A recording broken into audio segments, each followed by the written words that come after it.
CBS News legal analyst Rikki Klieman joins us now. Rikki, good morning. Welcome to our new set. Glad to have you here.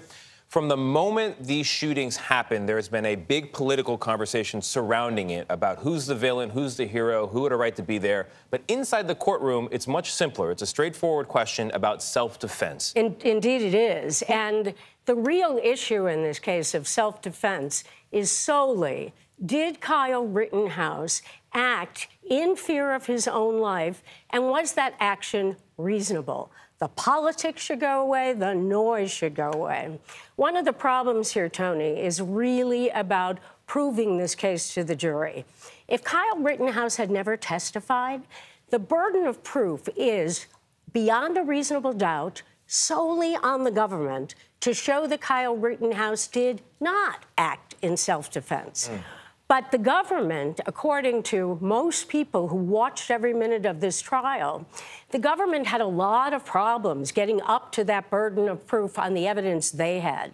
But once Kyle Rittenhouse gets on that witness stand, the jury are normal people using their common sense.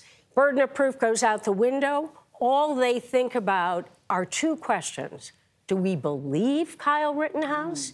And do we like Kyle Rittenhouse? You're saying liking him matters. I think liking him really matters to a juror. Did he help or hurt his case yesterday? It depends upon how you look at his testimony. How did he help? Well, to many people, when he had what I call a true panic attack, what happened when he couldn't breathe, when he couldn't talk, when he was, it was said, crying. Some people thought that was fake. A lot of people thought that was fake, but people were looking at that as remorse. It wasn't a question of looking at it as remorse. He was having a panic attack. How do we know that? He had panic attacks, as he said, when he went to the police station. Anyone who's ever had a panic attack could see that. So do we feel, we being the jury, do we feel for him that he's a 17-year-old kid who found himself in a situation, albeit by his own doing, and that when he felt surrounded and when Mr. Rosenbaum was coming at him and Mr. Zeminski was over here and he then had a panic attack and he believed that he feared for his own life? What about the judge in the case? Because he has certainly become a part of this conversation, for better or worse. True. Many people think that he appears to be biased against the prosecution. Is that a fair assessment on your part? I don't think it's a fair assessment in this sense.